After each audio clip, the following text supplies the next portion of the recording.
I'm Andrew Hussey, live from Assembly Hall, breaking down IU's 98-65 victory over Hope College tonight. Tonight, the biggest takeaway for me was IU's defense, which was on display all game long. They really stifled the Flying Dutchman's offense the entire night. Really, the length of the Hoosiers was just too much for Hope to overcome. You had Bryant down low, you had OG Anunoby on the perimeter, and really we saw the defense in midseason form. And that was huge for the team because IU really didn't have its real offense going in this game. They had too many turnovers. Tom Crean talked about how they just turned the ball over and they just haven't got to put in their whole offensive set. So their defense was really their buoy as their offense kind of got working. And the defense in the second half, when they kind of pulled away from the Flying Dutchman, was really the catalyst for their offense as they got a lot of fast break points and they got out in transition.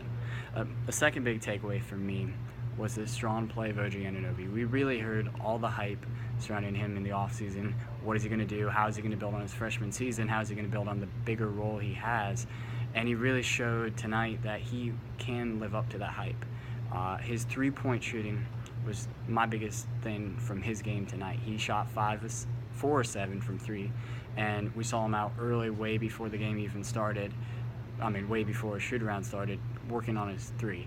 You talked to Juwan Morgan, and he said that's been one of OG's focuses this offseason, and Crean called him one of the hardest workers he's ever seen for his age. So if OG can kind of shoot it like that going forward, the Hoosiers offense can really open up because Blackman, you saw him come back, he looked healthy from 3, but if OG can stretch the floor like that and have Thomas Bryant down inside and all these shooters around him and your versatile forward to be able to shoot three-pointers like that, that just makes his offense almost as dangerous as last year's offense. And to have OG, who was not always the best shooter last season, to really have him develop a three-point shot, that just makes him such a more valuable player.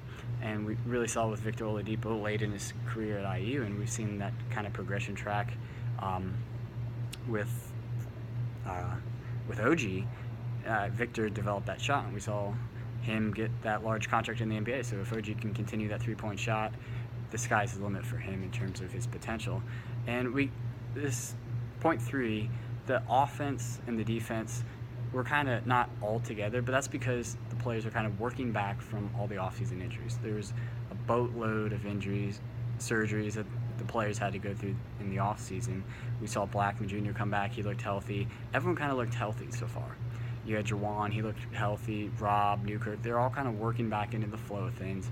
And that's why this game kind of had spits and starts, and Hope pulled out. They had a lead early in the first half, and it was just kind of everyone working back. But by the end of the game, everyone kind of felt everything just looked better for the team because all you guys who had off-season surgeries, they came back and played well in this first game. Moving forward, that's a good sign for this team. They didn't have any lingering concerns. Newkirk, he was 0 of 2, but he's coming back from that major microfracture surgery, so it's going to be a long road back to continue to develop him, and he had a lot of assists, so he can still be a big part of this offense. But so moving forward, we see OG really develop, and the guys coming back healthy. That is big moving forward as the Hoosiers play a lot of big teams in non-conference schedule, and they have another home game this Saturday against Bellarmine as they try to continue to build off tonight's momentum.